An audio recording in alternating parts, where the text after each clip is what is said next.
Lo dijo en la primera hora. Muy bien, seguimos listos ya para el comentario sin rodeos correspondiente a la jornada de este miércoles 12 de marzo del año 2025. Gracias a nuestra audiencia por seguir con nuestro espacio, por acompañarnos, por estar pendientes obviamente de las noticias y por supuesto de la opinión argumentada que permanentemente pues es parte del sello que le imponemos a este espacio de noticias a primera hora. Usted nos escucha a través de las frecuencias de Radio Armónica FM en buena parte del país. Nuestra matriz en Quito, 98.9 FM estéreo, abarcando toda la provincia de Pichincha.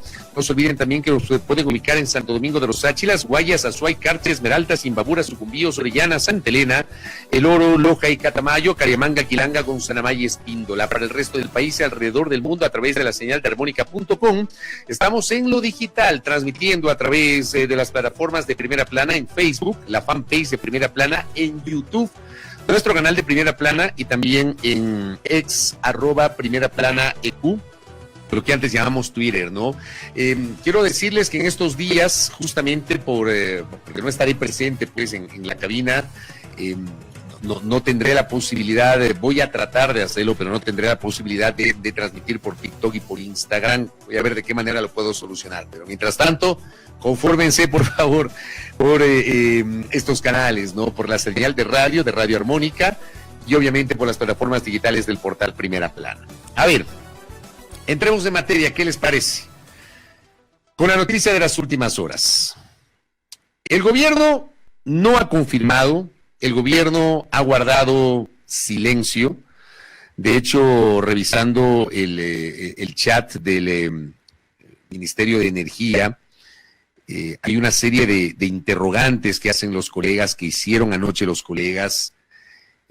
Recibimos un mensaje que, perdóneme, la respuesta es descomedida e incluso absurda, ¿no?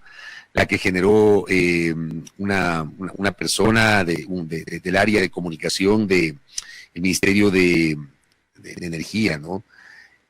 Frente a las interrogantes, después de las 9 de la noche, a las 9:10 de la noche, el único mensaje, o sea, alguien, no sé quién es, del área de comunicación del Ministerio de Energía, tuvo el comedimiento, entre comillas, de responder. Responde lo siguiente: estimados periodistas, les recuerdo que el plazo sobre el tema Sacha ya ha vencido. Esto fue a las 9:10 de la noche de ayer. Pues reconoce que ya ha vencido. Cabe destacar que el presidente ya se pronunció al respecto en días anteriores. Punto. No dijo nada más. Entonces Sebastián Angulo, el colega periodista, preguntaba, es decir, ¿no hubo pago? Álvaro Espinosa, entonces la concesión se cayó.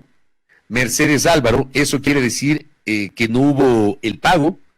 La colega Alexandra Valencia, eso significa entonces que no pagaron y que no firmarán el contrato. Otra colega, pero no nos aclaran si ya pagaron la prima, solo queremos saber eso, por favor. ¿Podrían ser más claros en información?, preguntaba Alexandra. Alberto Araujo Piedra, ¿podemos escribir que según el Ministerio de Energía el contrato con Sinopec no se firmará? Mónica Orozco por 2. Andrea Salazar, ¿podríamos ser directos? Por favor, ¿se pagó o no la prima si sabemos que venció el plazo? Acá otra colega, entonces se puede afirmar, según versiones de este ministerio, que el gobierno buscará otras opciones luego de que el consorcio no canceló la prima de $1.500 millones, ¿correcto? Cri. Ángela Menéndez, sí, por favor, los mensajes crípticos no benefician a nadie. O sea, luego se quejan de la desinformación, luego se quejan de la descontextualización, de la tergiversación, y no explican. O luego aparecen con el famoso mensajito, ¿no? En los boletines, en los comunicados, en los spots, en las redes, infórmense con los canales oficiales. Ahí está. Los periodistas acudimos a los canales oficiales y no tienen ni siquiera la gentileza de responder una cosa simple. ¿Pagaron o no pagaron? Anita Cañizares, una cosa es pronunciarse antes del plazo vencido en días anteriores. El presidente lo dijo la semana anterior. Otra cosa es pronunciarse después de que ya ha concluido. Los periodistas reportamos sobre la base de hechos. Seguían las preguntas. La comunicación tiene tantas palabras para ir al grano e informar con claridad. Solamente necesitamos saber si pagaron o no, si el gobierno continuará o no con la concesión. Patricia González, el plazo venció, pero no nos han respondido si la empresa dio el adelanto o no. No podemos interpretar, necesitamos la información clara del ministerio.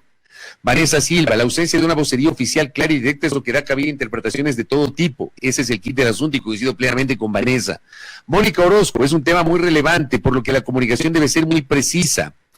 El colega Stefan Kufner, ¿se licitará el campo Sacha ahora que venció el plazo? Tampoco preguntaron, tampoco respondieron. Frente a la pregunta no respondieron. Meche Álvaro, resulta increíble la falta de información y ambigüedad en un tema tan importante para el país. Javier Montenegro, como siempre, bromista el Javi, aunque sea un TikTok con música de tendencia y caminatas de la autoridad con un texto corto, pero informen. Brian Paul, mi colega de Pichincha Universal, no es tan complicado, es un asunto relevante y se necesita información. El Jorge Javier de los OnlyPanas, no es difícil, un comunicado, video, mensaje de voz, señal de humo, telegrama, pero que sea oficial, es decir, desde la fuente. Javier Basantes planteaba incluso algún pronunciamiento, algún comentario sobre lo que dice el portavoz de la Embajada China en el Ecuador, que ya lo vamos a revisar. O sea, nada, cero, silencio. Apenas un mensaje donde respondió la persona del área de comunicación del Ministerio de Energía lo obvio.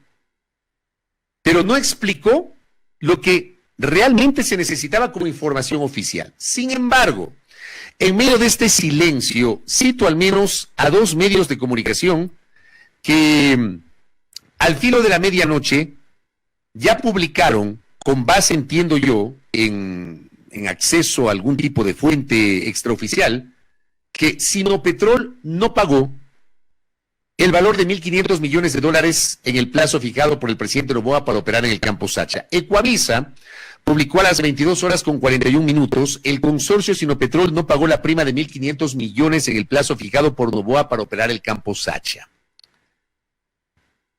Decía pues Ecuavisa, el consorcio Sinopetrol no pagó al Estado ecuatoriano la prima de $1.500 millones en el tiempo fijado por el presidente Daniel Noboa para que opere el campo Sacha en Orellana.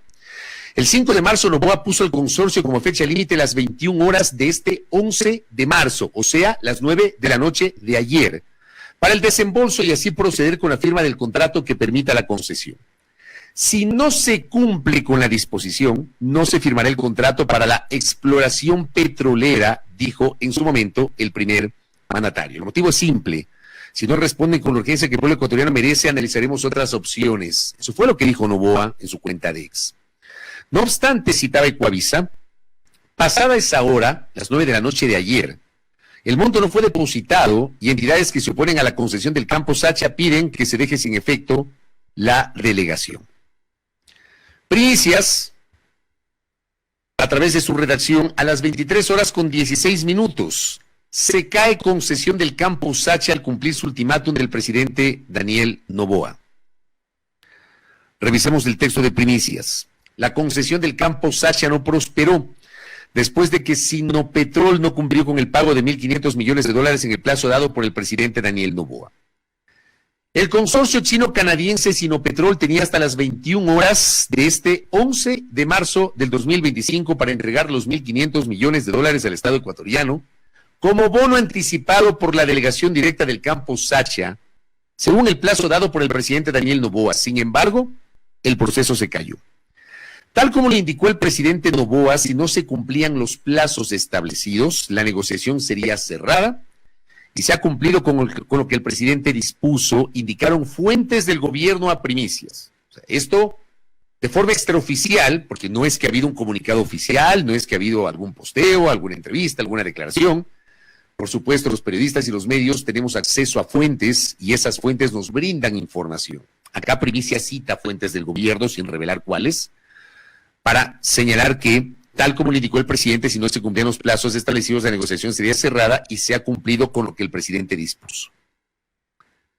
Un día antes, en una entrevista en el canal Teleamazonas, el vocero de Petrolia, el señor Ramiro Páez, Petrolia es una de las dos empresas que integran el consorcio Sinopetrol, la otra es Sinopec, había señalado que estaba haciendo todos los esfuerzos para consignar ese monto. El presidente Noboa dio el plazo el pasado 15 de marzo por medio de una carta pública y advirtió que de no recibir el anticipo, no firmará el contrato que delega la inversión extranjera a este campo por 20 años. Lógicamente que conseguir el dinero es una situación bastante apremiante, la que nos pone el señor presidente, por cuanto en una semana tenemos que conseguir lo que estaba previsto conseguir en 30 días laborables. 45 días calendario, dijo en esta entrevista con Teleamazonas Ramiro Páez. Petrolia tiene el 40% de participación de Sinopetrol, el 60% restante del consorcio está en manos de Amodaini, una filial de TipTop, de propiedad de la gigante china Sinopec. Las compañías harán el aporte para el pago del bono de $1.500 millones de acuerdo con sus porcentajes de participación en el consorcio Sinopetrol. De ahí que Amodaini debía aportar el 60%, o sea, 90 millones, y Petrolia el 40%, es decir, 600 millones. Esto fue lo que explicó Ramiro Páez la víspera en entrevista con el colega y amigo Milton Pérez. El día de mañana, dijo ayer en realidad, anteayer el 10, porque la entrevista fue anteayer, fue el día lunes, se refería al día de mañana, ayer martes, le diremos al Estado hasta dónde podemos llegar. Haremos nuestro mejor esfuerzo sobre lo que pide el presidente, que va más allá de la propuesta que hicimos y de la misma adjudicación que estableció 30 días laborables, dijo Páez. Aunque el empresario señaló que entiende que la urgencia del presidente está en necesidad de esos recursos para atender la emergencia por las lluvias y los problemas de la inseguridad del país. Páez defendió algunas condiciones del contrato propuesto al Estado. Uno de los cuestionamientos es que la empresa propuso invertir la mitad de lo que actualmente invierte Petroecuador en el campo Sacha. No tenemos más. Esto que acabo de señalar son dos notas periodísticas de dos medios de comunicación nacionales. Ecuavisa, que hizo la primera publicación antes de las 11 de la noche, y Primicias, que cita fuentes de gobierno, que lo hizo después de las 11 de la noche. Y a falta de una vocería oficial, nos quedamos justamente con esto. El silencio, como siempre señalado, y esta es una máxima de la comunicación estratégica que permanentemente yo la repito en el comentario y la socializo con ustedes: el silencio fortalece el rumor. Y si aquí hay silencio, lamentablemente hay silencio, se ha fortalecido el rumor. Y está claro que sí. Si hubiese dado el pago de $1.500 millones, muy seguramente a las 9 de la noche con 2 minutos, no más allá de eso, el gobierno hubiese sacado un comunicado señalando que Sinopetrol le había consignado los $1.500 millones e incluso ya nos hubiesen anticipado el destino de esa plata. Como bien decía la nota periodística anterior, con base en la declaración de Ramiro Páez, hay unas urgencias en este momento asociadas a la temporada invernal. Ayer generamos un reporte en el noticiero de la mañana y de hecho la primera parte del comentario sin rodeos tuvo que ver con la situación en Loja, realmente muy complicada, con el desbordamiento del río Malacatos, también algo del río Zamora. Ayer volvió a llover, hay mucha preocupación en el sur del país. Lo que pasa en Manabí, en donde 5 cantones han pasado horas muy complejas durante los últimos 2 días, está claro que necesitan esa plata para enfrentar esta situación. Y está claro, estoy convencido de que no les dieron el dinero, porque si les hubiesen dado el dinero, hubiesen hecho el anuncio. Frente a esto, o sea, me parece poco probable que el presidente recule, se eche para atrás, le meta retro a la declaración que hizo la semana anterior. Una declaración en la que estableció un plazo que es, según los voceros de Sinopetrol, muchísimo más corto que el que estaba establecido en los términos de la negociación que derivó en la resolución de adjudicación emitida por el Ministerio de Energía, como hace la recomendación del Comité de Licitación Hidrocarburífera, el COL. Estamos en la expectativa de lo que diga hoy el gobierno, de lo que diga el presidente, de lo que diga la ministra de Energía. No sería extraño, creo yo, tomando en cuenta este silencio y tomando en cuenta que ya hay antecedentes de que se anuncia una cosa y finalmente no se cumple, o se dice algo y se termina haciendo otra cosa. Digo, no sería raro que el día de hoy salgan y le amplíen el plazo al consorcio Sinopetrol. No sería raro. Como tampoco sería raro que finalmente, por un tema de credibilidad en la palabra presidencial, el jefe de Estado se mantenga en esta postura y se haya caído esta negociación. Lo cual también, creo yo, va de la mano con la serie de cuestionamientos que ha recibido este proceso, que lo comenté la semana anterior en este espacio. Uno aspira a que haya un mínimo de transparencia cuando se trata de la administración pública. Y esa transparencia tiene que ir acompañada de un diálogo, de un consenso, de abundante información en los diferentes niveles, ¿no? Para que el país pueda tener claridad sobre algo tan complejo como entregar el principal campo petrolero del Estado ecuatoriano para el manejo de un consorcio privado. Cuando el gobierno no ha sido claro, y esto me han escuchado en varias ocasiones, no ha sido preciso, no ha profundizado, por ejemplo, en las condiciones de esta adjudicación. Cuando el gobierno no ha podido desmentir que le está entregando, le pretendía entregar a un consorcio privado prácticamente el 80% de la renta generada por el principal campo petrolero de la República, que actualmente ese campo le entrega al fisco el 100%. Y acá le está entregando el 80% de acuerdo con lo que han señalado algunos entendidos. Y el gobierno no fue capaz de explicarnos con claridad esto. Ni siquiera frente a voces que no necesariamente correspondían a sectores de la oposición o sectores sociales o al movimiento indígena o al movimiento sindical. No. Tal vez de las voces que con mayor recurrencia se han escuchado cuestionando este proceso es la de Fernando Santos Alvite. La semana anterior lo mencionamos en esa entrevista que concedió al canal de televisión Teleamazonas sobre este tema. Liz Valareso le hizo pues las preguntas vinculadas a este tema y claro, Santos Alvite señalaba que este era un muy mal negocio y además alertaba que había el riesgo de que aquí haya algún tipo de problema de carácter jurídico, porque ya en el gobierno de Lenín Moreno ocurrió una licitación y esa licitación fue ganada por una empresa que, digamos, finalmente no recibió el manejo del campo y que el proceso estaba ahí y alertaba a Santos Alvite, pero además era muy crítico sobre las condiciones.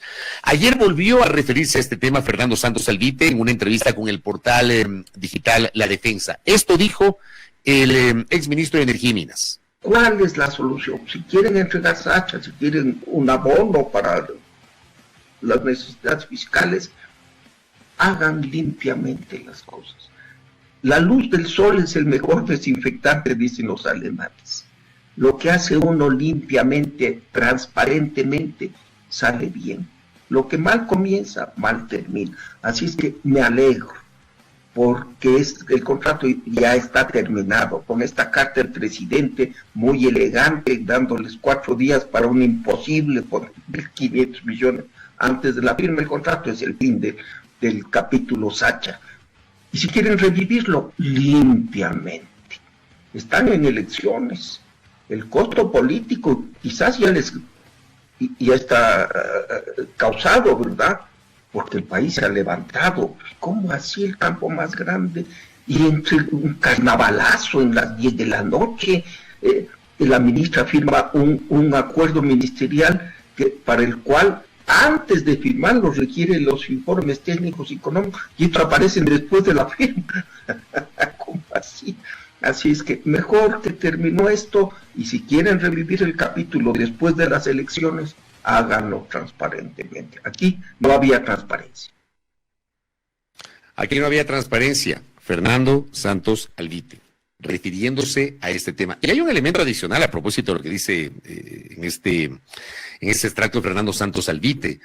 Hay una publicación el día de ayer del periodista Roberto Aguilar, una de sus crónicas de su espacio en Diario Expreso, de su columna de Diario Expreso, en donde Roberto, por ejemplo, hace una revelación, ¿no? Que creo que no todos teníamos claro aquello, de que el primer informe respecto de la adjudicación de Sacha generado por el Ministerio de Economía y Finanzas fue desfavorable.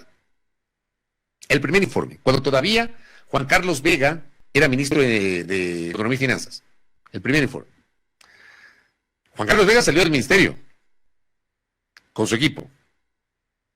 Ingresa Luis Jaramillo, que se desempeñaba como ministro de la Producción, se hace cargo del Ministerio de Energía y resulta que, por arte de magia, se genera otro informe y ese informe favorable para la adjudicación del campo Sacha. Esta serie de rumores, de señalamientos, de que en Petroecuador hubo malestares, que por eso salió Lady Jiménez, quien estuvo como gerente encargada de Petroecuador, en una empresa que ha tenido una inestabilidad pavorosa en los últimos tiempos, como nos había comentado la semana anterior, incluso Marcela Reynoso, que estuvo con nosotros acá en este espacio, esta revelación que hacía Marcela, ¿no? Que en 2 meses me parece que tuvo como 4 o 5 gerentes de exploración y explotación, entonces así es imposible poder trabajar. Y claro, de acuerdo a lo que se ha conocido, los reparos y la oposición de técnicos y de trabajadores del sector de Petroecuador en torno a este tema. Y claro, acá lo de Santos Albite, que ya vaticinaba, el tema está caído. De todas maneras, el doctor Santos es un hombre vinculado al sector hidrocarburífero y seguramente tenía información de primera mano que le permitió temprano el día de ayer vaticinar o advertir de que no se iba a consignar este pago de $1.500 millones. Pero ¿qué también ha pasado sobre este tema? Se han generado algunas reacciones, ¿no? Empecemos por la de la Comisión de Fiscalización, que no es la comisión, sino la presidenta de la comisión.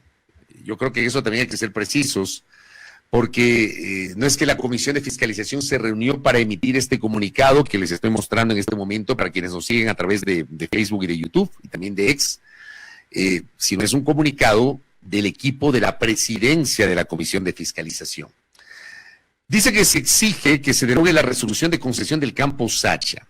Siendo las 21 horas del 11 de marzo del 2025, ayer, y al cierre de las operaciones financieras se ha verificado que no han sido acreditados los $1.500 millones a la cuenta del Ministerio de Finanzas en el plazo otorgado por el Gobierno Nacional.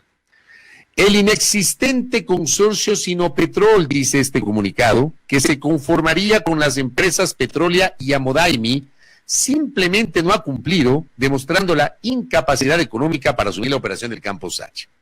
Por lo tanto, exigimos que la ministra de Energía y Minas, Inés Manzano, derogue la resolución número MEN-2025-0002-RM, por la cual se adjudicó la concesión del campo Sacha al consorcio Sinopetrol. Pronunciamiento de la presidencia de la Comisión de Fiscalización y Control Político de la Asamblea Nacional.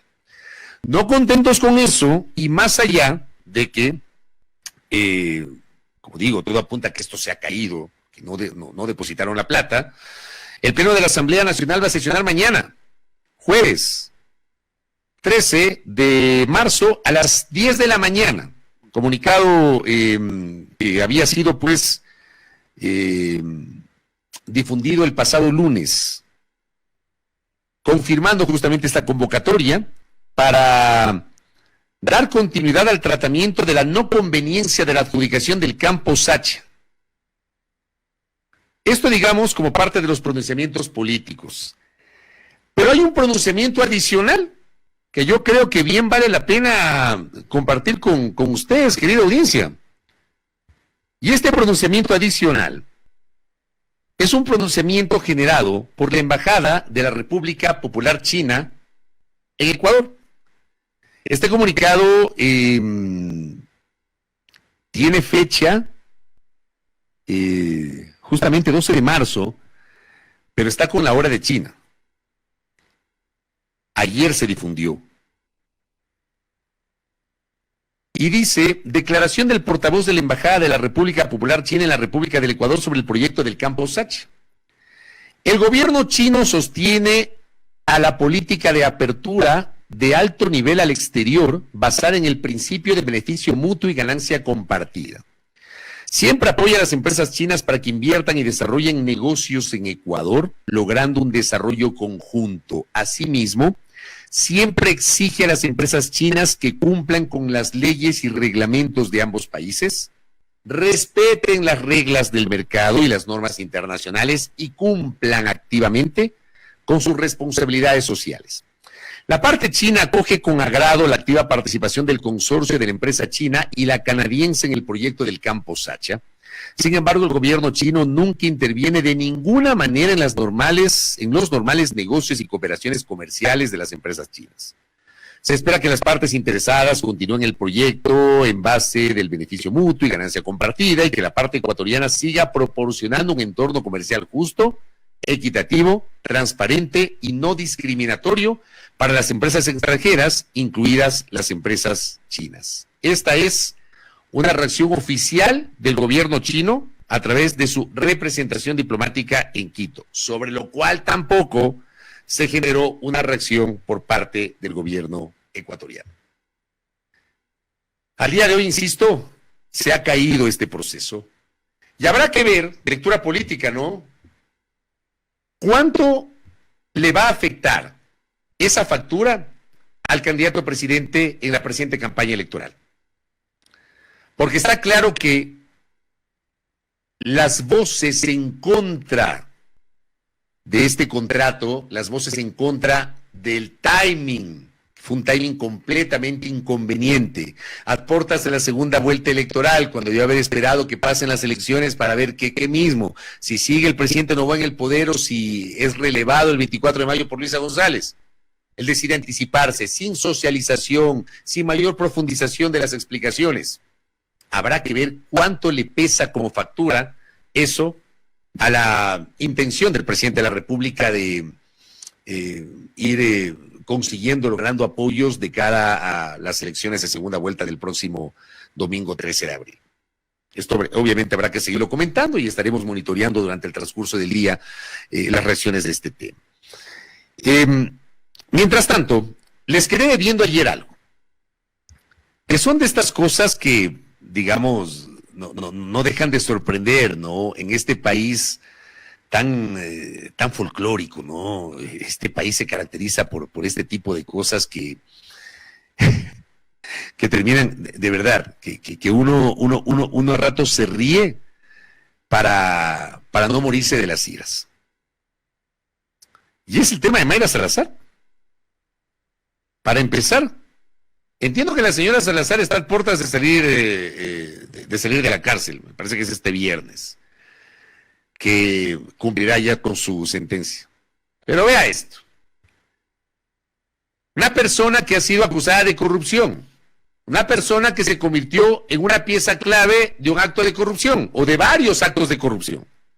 Una persona que además se convirtió en la pieza clave para llevar adelante procesos judiciales, el caso Purga, por ejemplo, que desembocó la semana anterior en una sentencia, con una serie de delaciones que han sido muy cuestionadas por parte de los abogados, defensores de los implicados en el caso Purga. Bueno, ahora resulta que la señora Salazar negocia su historia con una cadena de televisión.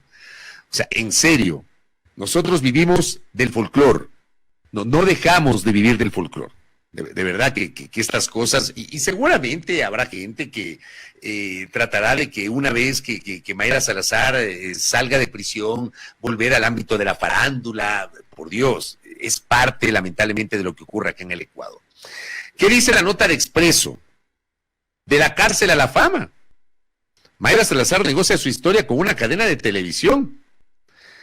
Luego de 15 meses en prisión, dice la nota del Expreso, esta fue una nota de mi colega Daniela Moina, Mayra Salazar, pieza clave en el caso Metástasis, recuperará su libertad el próximo viernes 14 de marzo, pasado mañana. Así lo confirmó su abogado Leonardo Toledo, quien detalló que su defendida abandonará el país de inmediato. Mayra Salazar no se queda ni un día en Ecuador, enfatizó Toledo, sin revelar el destino final de su cliente por razones de seguridad. La comunicadora de 36 años fue cercana a figuras del crimen organizado como el narcotraficante Leandro Norero y Daniel Salcedo.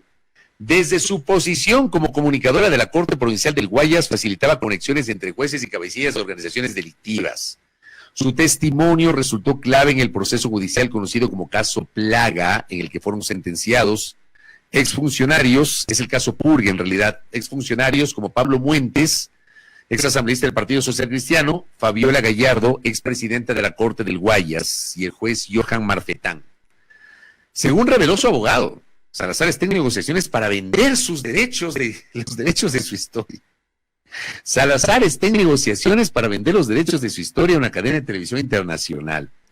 Todavía estamos en conversaciones, pero de concretarse, le permitiría hacer las cosas que quiso siempre, explicó Toledo. La comunicadora buscará así darle un giro a su vida tras su paso por la cárcel, donde según su defensor se fortaleció espiritualmente y se enfocó en la lectura, la escritura y el ejercicio. Me imagino que también se convirtió al cristianismo, ¿no? ¿Qué tal? La revista Vistazo recoge una nota parecida sobre la señora Mayra Salazar. Viajará a otro país tras salir de la cárcel. Quiere una vida tranquila, afirma su abogado. También publicó Vistazo en la misma tónica de la publicación del diario Expreso, ¿no? Dice la nota de Vistazo: la vida de Mayra Salazar cambió por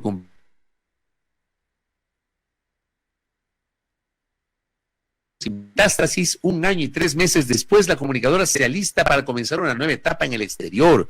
Quiere trabajar en algo sencillo que le permita sostenerse, revela su abogado. Su nombre acaparó titulares durante todo el 2024, luego de que la Fiscalía publicó chats de su celular en los que revelaba información de una estructura criminal para favorecer al narcotraficante fallecido Leandro Norero. Pero no solo eso, sino que también salieron salpicados diversos personajes hasta de la televisión ecuatoriana. Pero como aquí tenemos mala memoria, ya nos olvidamos, ¿no? Nos olvidamos.